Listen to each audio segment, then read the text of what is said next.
सदियों से चली आ रही केदारनाथ धाम की यात्रा की एक बहुत बड़ी विडंबना मैं आपको सामने दिखाता हूँ। मैं इस समय गौरीकुंड में हूँ और गौरीकुंड आखिरी पड़ाव है केदारनाथ धाम यात्रा का। यहाँ से ऊपर की तरफ पैदल यात्रा शुरू होती है। तकरीबन 18-19 किलोमीटर पैदल चलकर लोग भगवान केदार के दर पर पहुँचते हैं, अपनी मनोकामना पूरी करने के लिए मन्नतें मांगते हैं।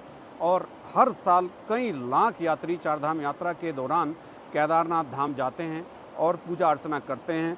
जो एक आध्यात्मिक शांति और शक्ति केदार धाम में मिलती है वो बहुत कम स्थानों पर मिलती है। एक विडंबना मैं आपको ज़रूर दिखाऊंगा। पिछले 31 जुलाई को एक बहुत बड़ी आपदा आई और उस आपदा से जहाँ मैं खड़ा हूँ, आप इन पत्थरों को देखिए। ये पत्थर जहाँ हैं वहाँ से लेकर और उस बड़े पत्थर तक, ये सब वो पत्थर हैं यहाँ तृप्त कुंड होता था। तृप्त कुंड यानी गौरी कुंड जिसको हम बोलते थे, उसमें गर्म पानी का स्रोत होता था।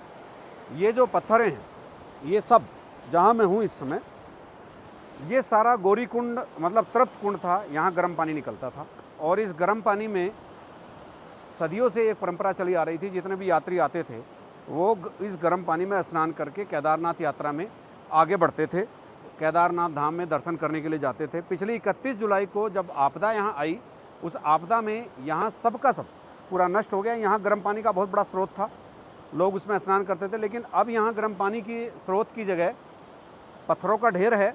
ये कब हटेगा, कौन हटाएगा, कुछ नहीं पता। ये एक बहुत बड़ी विडंबना केदारनाथ धाम की यात्रा में आ गई है। और ये सारा, जैसे मैंने अभी आपको दिखाया, पूरा केदारनाथ के पहले पड़ाव में गौरीकुंड में, यानी जो एक बड़ा महत्वपूर्ण पड़ाव है, तो यहाँ की ये गर्म पानी जहाँ था, जो तृप्त कुंड था, यहाँ की अलग अलग मान्यताएं हैं प्राचीन काल से। और मैं आपको धीरे धीरे बताता चलूँगा, आप मेरे साथ चलते रहिए। और यहाँ की क्या मान्यताएं हैं, किस तरह की मान्यताएं हैं, क्या यहाँ होता था, यात्री आखिर यहाँ इस गर्म पानी के गर्म कुंड में, तृप्त कुंड में स्नान क्यों करते थे, मैं अपने एक मित्र सत्यजीत पंवार से आपको रूबरू कराता हूँ। वो बताएंगे कि इस कुंड का महत्व क्या है, क्योंकि वो भी काफ़ी यात्राओं पर आते रहे हैं। सत्यजीत जी, इस यात्रा मार्ग से आप बहुत बार गुजरे हैं जी। ये तृप्त कुंड है, गर्म पानी का कुंड था, अब नहीं है। 31 जुलाई को एक आपदा आई जी। और आपदा के बाद ये पूरी तरह से नष्ट हो गई। 31 जुलाई को गए भी बहुत दिन हो गए हैं, वो उसका प्रभाव पूरी 31 जुलाई के बाद अगस्त तक रह सकता था। उसके बाद यहाँ काम होना चाहिए था। इस बार उसके बाद जो यात्री आए वो गर्म कुंड को ढूंढते ही रहे, उनको मिला ही नहीं। तो इस गर्म कुंड की क्या महत्ता है, आप थोड़ा सा एक बार प्रकाश डालने का कोशिश कीजिए, प्रयास कीजिए। क्या गर्म कुंड की पौराणिक महत्ता है? दरअसल ये गौरीकुंड है, ये शिव की पत्नी पार्वती को समर्पित है, उनसे जोड़कर इसको देखा जाता है। और जब भगवान शिव की शादी यहीं पास में त्रियुगी नारायण में हुई थी, चूँकि सती ने जब अपना शरीर छोड़ा था, उसके बाद शिव बहुत परेशान हुए थे और संसार से, और फिर बहुत सारे देवी देवताओं ने उनको कोशिश की थी, और तब ये दोबारा नए सिरे से जन्म हुआ था। और पार्वती चूँकि शिव से शादी करना चाहती थी और उन्होंने शिव को बहुत कोशिश की मनाने की। जब शिव नहीं माने तो उन्होंने अपनी यौगिक क्रियाओं से और तपस्वी क्रियाओं से यहाँ पर शिव को प्रसन्न करने की कोशिश की। यहाँ पर उनकी बहुत लंबी तपस्या हुई और यहीं पर चूँकि ये यहाँ पे तप्त कुंड था और वहीं पर पार्वती स्नान करती थी और ये जगह उनसे सब जुड़ी हुई है।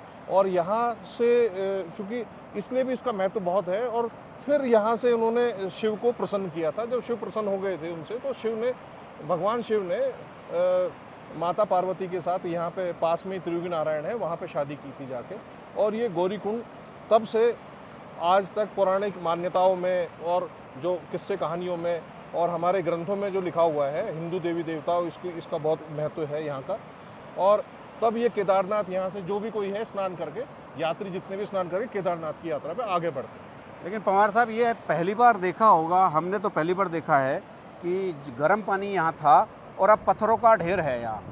तो 2013 की आपदा में भी काफ़ी नष्ट हो गया था, लेकिन यहाँ के लोगों ने अपनी मतलब एक तरह से कहे सामूहिक तौर पर अपने खर्चे पर इस कुंड को पुनर्जीवित कर दिया था। 2014 में मैं आया था, आपदा से नेक्स्ट ईयर यहाँ आया था, तो ये कुंड दोबारा से एक्टिव हो गया था।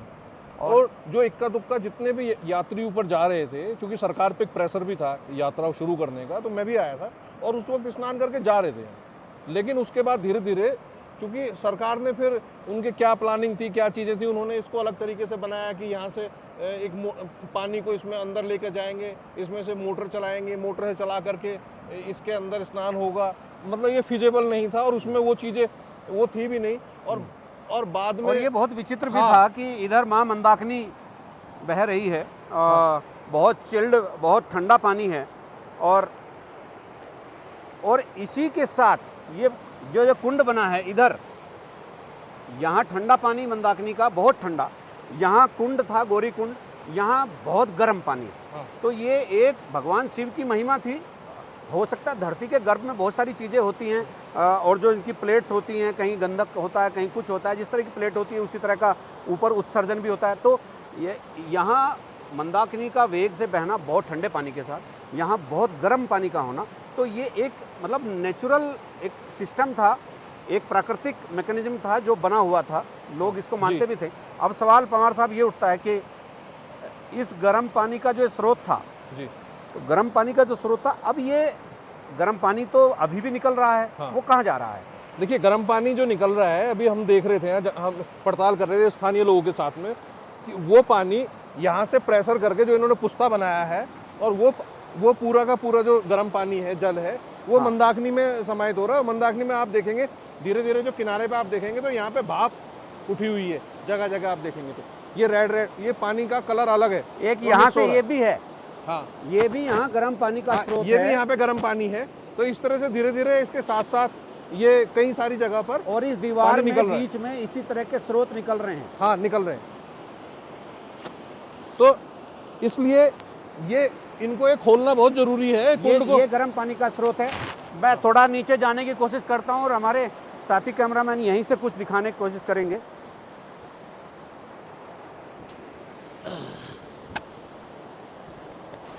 तो ये यहाँ से, यहाँ इस दीवार में सारे गर्म पानी के स्रोत निकल रहे हैं, धुआं उठ रहा है।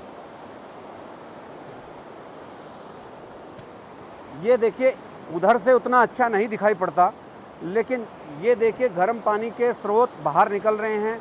धुआं मतलब उनकी जो भाप है, जो ऊष्मा है, जो हीट है, वो भी निकल रही है। और ये मंदाकिनी है, इधर गर्म पानी है, इधर ठंडा पानी है। तो ये वाकई ये कुदरत का करिश्मा तो है ही।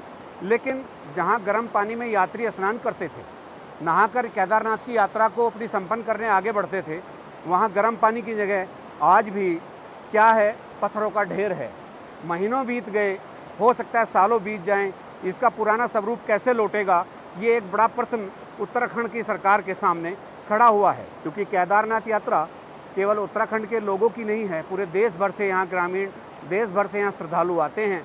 जब उन्हें गर्म पानी का कुंड नहीं दिखाई देता, वो निराश होते हैं और गर्म पानी रिस कर नीचे से इस दीवार से मंदाकिनी नदी के साथ जा रहा है। और यहाँ वो चीज़ें नहीं हैं जो होनी चाहिए थी। वो गर्म कुंड कब अस्तित्व में आएगा, कब यात्री स्नान करेंगे, ये एक देखने वाली बात होगी।